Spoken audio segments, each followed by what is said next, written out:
Hello everyone, welcome back to Awesome GK YouTube channel. সকলোকে স্বাগতম জনাইছো YouTube channel টোলৈ। বন্ধুসকল আজিৰ ভিডিঅ'টিত আমি আসাম হিষ্ট্ৰী কেইটামান অতিকৈ গুৰুত্বপূৰ্ণ প্ৰশ্ন আলোচনা কৰিবলৈ ওলাইছো। আপোনালোকৰ আগন্তুক গ্ৰেড 3 গ্ৰেড 4 আসাম পুলিচ এনেকুৱা পৰীক্ষাৰ বাবে আসাম হিষ্ট্ৰী কুৱেশ্যনসমূহ অতিকৈ গুৰুত্বপূৰ্ণ হ'ব পাৰে। হেহে আপোনালোকে ভিডিঅ'টো শেষলৈকে স্কিপ নকৰাকৈ চাই থাকক। আজিৰ ভিডিঅ'ৰ প্ৰথম প্ৰশ্নটো হৈছে What is the old name of Assam? অসমৰ পুৰণি নাম কি? উত্তৰটো অপচন এ প্ৰাগজ্যোতিষপুৰ। অসমৰ প্ৰাচীন সংস্কৃত সাহিত্যত প্ৰাগজ্যোতিষ আৰু কামৰূপ এই দুইটা নামেই প্ৰাচীন অসমৰ নামকৰণৰ বাবে ব্যৱহাৰ কৰা হৈছিল। তো ভালদৰে মনত ৰাখিব প্ৰাগজ্যোতিষপুৰ আৰু কামৰূপ এই দুইটা নামেই ব্যৱহাৰ কৰা হৈছিল। নেক্সট কোৱেশ্যনটো হৈছে Who was the oldest ruler of Assam? অসমৰ প্ৰাচীনতম শাসকগৰাকী কোন আছিল?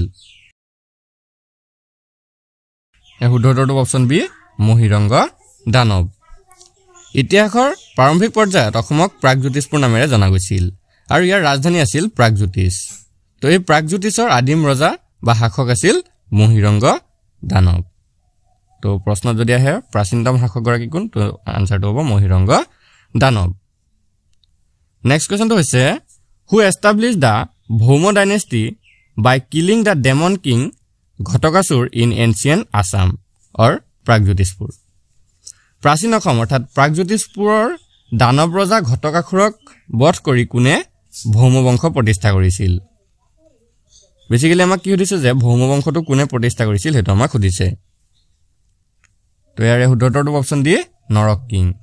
অনকল ভৌম বংশৰ প্ৰতিষ্ঠা কৰিছিল নৰক ৰজাই আৰু কাক হত্যা কৰি প্ৰতিষ্ঠা কৰিছিল? তো হেতু হৈ যাব ঘটকাসুৰক। ঘটকাসুৰক নৰক ৰজাই হত্যা কৰি ভৌম বংশ প্ৰতিষ্ঠা কৰিছিল। নেক্সট কোৱেশ্যনটো হৈছে which king of Assam then Pragjotishpur took part in the famous Mahabharata war? বিখ্যাত মহাভাৰতৰ যুদ্ধত কোন গৰাকী অসমৰ অৰ্থাৎ তেতিয়াৰ প্ৰাগজ্যোতিষপুৰৰ ৰজাই অংশগ্ৰহণ কৰিছিল? ইয়াৰ উত্তৰটো অপচন ডি ভগদত্ত। প্ৰাগজ্যোতিষপুৰৰ পৰা অৰ্থাৎ অসমৰ পৰা বিখ্যাত কুৰুক্ষেত্ৰৰ যুদ্ধ বা মহাভাৰতৰ যুদ্ধত ভগদত্তই অংশগ্ৰহণ কৰিছিল। আৰু ভগদত্ত কোন আছিল হেতু আপোনালোকে মনত ৰাখি থব। তো ভগদত্ত আছিল কামৰূপৰ নৰক ৰজাৰ পুত্ৰ। আমি ইতিমধ্যে পাইছিল যে ভৌম বংশ প্ৰতিষ্ঠা কৰিছিল যে নৰক ৰজা তেওঁৰ পুত্ৰ আছিল ভগদত্ত। নেক্সট কোৱেশ্যনটো হৈছে Banasur was the ruler of which place in ancient Assam? বানাসুৰ প্ৰাচীন অসমৰ কোন ঠাইৰ শাসক আছিল? খুব ইম্পৰ্টেন্ট প্ৰশ্ন হয়। ইয়াৰে উত্তৰটো অপচন বি শোণিতপুৰ। বানাসুৰ প্ৰাচীন অসমৰ শোণিতপুৰৰ শাসক আছিল। নেক্সট কোৱেশ্যনটো হৈছে who married Usha the daughter of King Bana? বান ৰজাৰ জীয়ৰী উষাক কোনে বিয়া কৰাইছিল? মনকল ইয়াৰে উত্তৰটো অপচন সি অনিৰুদ্ধ। বান ৰজাৰ জীয়ৰী উষাক শ্ৰীকৃষ্ণৰ নাতিনীয়েক অনিৰুদ্ধই বিয়া কৰাইছিল। নেক্সট কোৱেশ্যনটো হৈছে which is the Shiva temple of Mahabhairav at Tezpur the king had it built? তেজপুৰত মহাভৈৰৱ শিৱ মন্দিৰ কোন গৰাকী ৰজাই নিৰ্মাণ কৰাইছিল? মনকল ইয়াৰ ৰাইট এনসাৰটো অপচন এ বানাসুৰ। তেজপুৰত মহাভৈৰৱ শিৱ মন্দিৰটো বানাসুৰ ৰজাই নিৰ্মাণ কৰাইছিল। নেক্সট কোৱেশ্যনটো হৈছে which animal was used in warfare in Assam in ancient times? প্ৰাচীন কালত অসমত কোনবিধ প্ৰাণী যুদ্ধত ব্যৱহাৰ কৰা হৈছিল? খুব ইম্পৰ্টেন্ট প্ৰশ্ন হয়। মনকল ইয়াৰে উত্তৰটো অপচন বি এলিফেন্ট। এলিফেন্টছ অৰ্থাৎ হাতী জন্তুবিধ প্ৰাচীন অসমত যুদ্ধত ব্যৱহাৰ কৰা হৈছিল। নেক্সট কোৱেশ্যনটো হৈছে the Burman dynasty mentioned in the Allahabad inscription the king was? Allahabad শিলালিপিত উল্লেখ থকা বৰ্মন বংশীয় ৰজাজন কোন আছিল? উত্তৰটো অপচন ডি পুষ্য বৰ্মন। পুষ্য বৰ্মনৰ নাম এলাহাবাদ শিলালিপিত উল্লেখ আছিল আৰু তেওঁ কোন বংশৰ ৰজা আছিল? বৰ্মন বংশৰ ৰজা আছিল। নেক্সট কোৱেশ্যনটো হৈছে which king of the Burman dynasty was a contemporary of Samudragupta of the Gupta dynasty Varman বংশৰ কোনজন ৰজা গুপ্ত বংশৰ সমুদ্ৰগুপ্তৰ সমসাময়িক আছিল মোস্ট ইম্পৰ্টেন্ট প্ৰশ্ন হয় প্ৰায় পৰীক্ষাত আহি থকা দেখা যায়তো তো ইয়াৰে শুদ্ধটো অপচন বি পুষ্যবৰ্মন চাওক ৰজা গুপ্ত বংশৰ ৰজা সমুদ্ৰগুপ্তৰ সমসাময়িক বৰ্মন বংশৰ ৰজাজন আছিল পুষ্যবৰ্মন তো এটো প্ৰায় পৰীক্ষাত আহি থাকে ভালদৰে নোট ডাউন কৰি থব নেক্সট কোৱেশ্চনটো হৈছে who was the Borphukan of the Ahom army during the Dandua rebellion in 1795 1795 চনত সংঘটিত দণ্ডুৱা দ্ৰোহৰ সময়ত আহোম সেনাৰ বৰফুকন কোন আছিল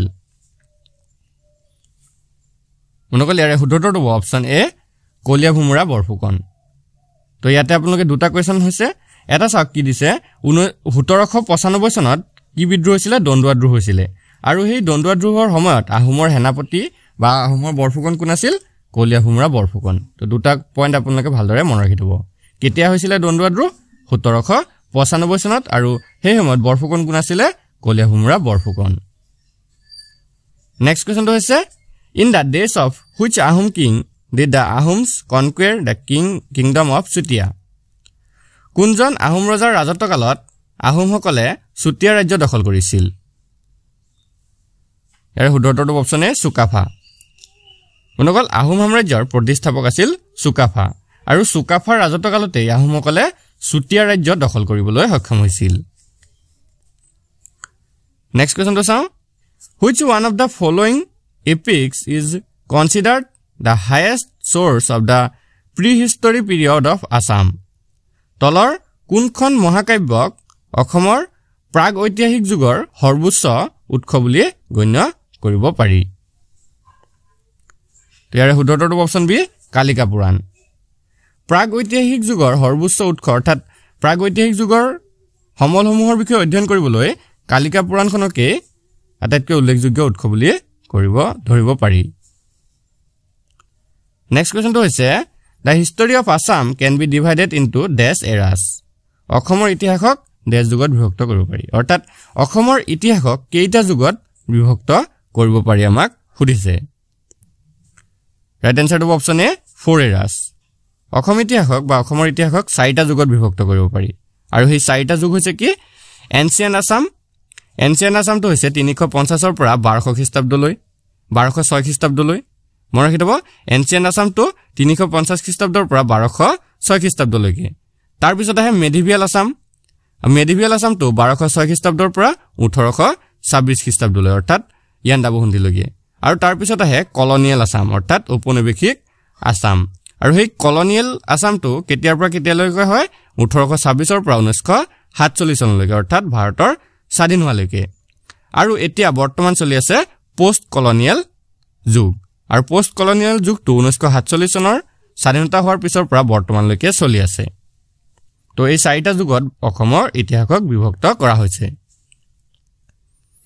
নেক্সট কোৱেশ্চনটো চাওঁ দা কেপিটেল অফ প্ৰাগজ্যোতিষৰ ৰাজধানী ক'ত আছিল অনুকল ইয়াৰে শুদ্ধটো অপচন বি প্ৰাগজ্যোতিষৰ ৰাজধানী আছিল প্ৰাগজ্যোতিষপুৰত নেক্সট কোৱেশ্চনটো হৈছে the word Mahiranga is derived from which Sanskrit word কোন সংস্কৃত শব্দৰ পৰা মহিৰংগ শব্দৰ উদ্ভৱ হৈছিল ইয়াৰ শুদ্ধটো অপচন সি মহিৰংগ দানৱৰ সংস্কৃত নাম হৈছে মৈৰাং অনুকল আৰু সেই মৈৰাং শব্দৰ পৰা মহিৰংগ শব্দটোৰ উদ্ভৱ হৈছিল নেক্সট কোৱেশ্চনটো হৈছে who was the last king of Danava dynasty Danava বংশৰ শেষ ৰজাজনৰ নাম কি আছিল শুদ্ধটো অপচন বি ঘটকাসুৰ দানৱ বংশৰ শেষ ৰজাজন আছিল ঘটকাসুৰ আৰু তেওঁক নৰক ৰজা নৰকাসুৰে হত্যা কৰিছিল নেক্সট কোৱেশ্চনটো হৈছে Ghatakasur was killed by which king ঘটকাসুৰক কোনে হত্যা কৰিছিল আমি ইতিমধ্যে পাই আহিছো কাৰেক্ট আনসাৰটো অপচন এ নৰকাসুৰ বা নৰক ৰজাই ঘটকাসুৰক হত্যা কৰিছিল next question according to Ramayan Amrutaraj was the founder of the kingdom of ৰামায়ণৰ মতে অমৃতৰাজ কোনখন ৰাজ্যৰ প্ৰতিষ্ঠাপক আছিল শুদ্ধটো অপচন এ প্ৰাগজ্যোতিষ ৰামায়ণৰ মতে অমৃতৰাজ প্ৰাগজ্যোতিষৰ প্ৰতিষ্ঠাপক আছিল নেক্সট কোৱেশ্চনটো হৈছে who fought in the battle of Kurukshetra on the side of Kaurav কুৰুক্ষেত্ৰৰ যুদ্ধত কৌৰৱৰ পক্ষত কোনে যুদ্ধ কৰিছিল মনোকল ইয়াৰ শুদ্ধটো অপচন বি ভগদত্ত কুৰুক্ষেত্ৰৰ যুদ্ধত বা মহাভাৰতৰ যুদ্ধত কৌৰৱৰ পক্ষত ভগদত্তই যুদ্ধ কৰিছিল নেক্সট কোৱেশ্চনটো হৈছে who was ভগদত্ত ভগদত্ত কোন আছিল মনোকল ইয়াৰ ৰাইট এনসাৰটো option A son of Kamrup king Naraka কামৰূপৰ নৰক ৰজাৰ পুত্ৰ আছিল ভগদত্ত পিছৰ প্ৰশ্নটো হৈছে who was ঘটোৎকচ ঘটোৎকচ কোন আছিল মনোকল ইয়াৰ শুদ্ধটো অপচন এ son of ভীম তো ভীমৰ পুত্ৰ আছিল ঘটোৎকচ নেক্সট কোৱেশ্চনটো হৈছে the earliest ruler of Pragjyotish belong to the প্ৰাগজ্যোতিষৰ আদিম শাসকসকল আছিল অৰ্থাৎ দেশ আছিল অৰ্থাৎ প্ৰাগজ্যোতিষৰ আদিম শাসকসকল কোন আছিল ইয়াৰ শুদ্ধটো অপচন বি দানৱ ডাইনেষ্টি প্ৰাগজ্যোতিষৰ আদিম শাসকসকল আছিল দানৱ বংশ আৰু এই দানৱ বংশৰ প্ৰতিষ্ঠাপক আছিল মহিৰংগ দানৱ নেক্সট কোৱেশ্চনটো হৈছে who was the founder of the Bhauma Naraka line ভৌম নৰকা লাইনৰ প্ৰতিষ্ঠাপক কোন আছিল তো এই প্ৰশ্নটো আপোনালোকৰ এনে ধৰণে আহিব পাৰে যে ভৌম বংশৰ প্ৰতিষ্ঠাপক কোন আছিল শুদ্ধটো অপচন সি নৰকাসুৰ বা নৰক ৰজাই ভৌম বংশ বা ভৌম নৰকা লাইনৰ প্ৰতিষ্ঠা কৰিছিল নেক্সট কোৱেশ্চনটো হৈছে the marriage of Kamrup princess Amritprabha and Kashmir king Meghvahan is mentioned in কামৰূপৰ ৰাজকুমাৰী অমৃতপ্ৰভা আৰু কাশ্মীৰৰ ৰজা মেঘবাহনৰ বিবাহৰ বিষয়ে উল্লেখ আছে অৰ্থাৎ কোট উল্লেখ আছে কোনখন গ্ৰন্থত এই বিষয়টোৰ বিষয়ে উল্লেখ পোৱা যায় তো ইয়াৰে শুদ্ধটো অপচন সি কলহনছ ৰাজতৰংগিনী কলহনৰ ৰাজতৰংগিনীত কামৰূপৰ ৰাজকুমাৰী অমৃতপ্ৰভা আৰু কাশ্মীৰৰ ৰজা মেঘবাহনৰ বিবাহৰ বিষয়ে উল্লেখ পোৱা যায় নেক্সট কোৱেশ্চনটো হৈছে who assumed the title of পৰম ভট্টাৰক উপাধি কোনে ধাৰণ কৰিছিল মনোকল ইয়াৰে শুদ্ধটো অপচন এ হৰ্ষবৰ্ধনে পৰম ভট্টাৰক উপাধিটো ধাৰণ কৰিছিল next question who resisted the first Muslim invasion of Kamrup dynasty Kamrup বংশৰ প্ৰথম মুছলমান আক্ৰমণক কোনে প্ৰতিহত কৰিছিল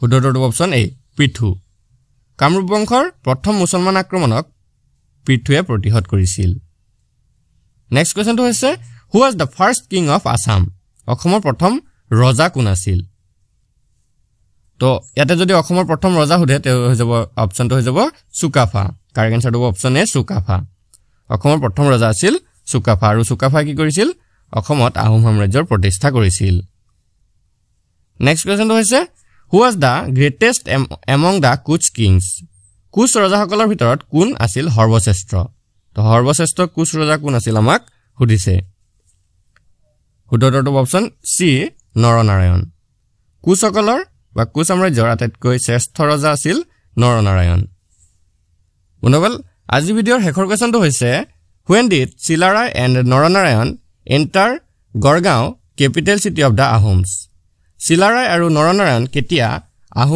আহোমৰ গড়গাঁৱৰ ৰাজধানী চহৰত প্ৰৱেশ কৰিছিল শুদ্ধটো অপচন এ ইন 1563 AD 1563 খ্ৰীষ্টাব্দত চিলাৰাই আৰু নৰনাৰায়ণ আহোমৰ গড়গাঁৱৰ ৰাজধানীত প্ৰৱেশ কৰিছিল বন্ধুসকল আজি ভিডিঅ'টো আপোনালোকৰ বাবে ইনফৰমেটিভ হলে ভিডিঅ'টো এটা লাইক কৰি দিব আৰু এনে ধৰণৰ ৰেগুলাৰ ভিডিঅ'সমূহ পাই থাকিবলৈ আমাৰ চেনেলটো সাবস্ক্ৰাইব কৰাৰ লগতে বেল আইকনটো দবাই দিব ধন্যবাদ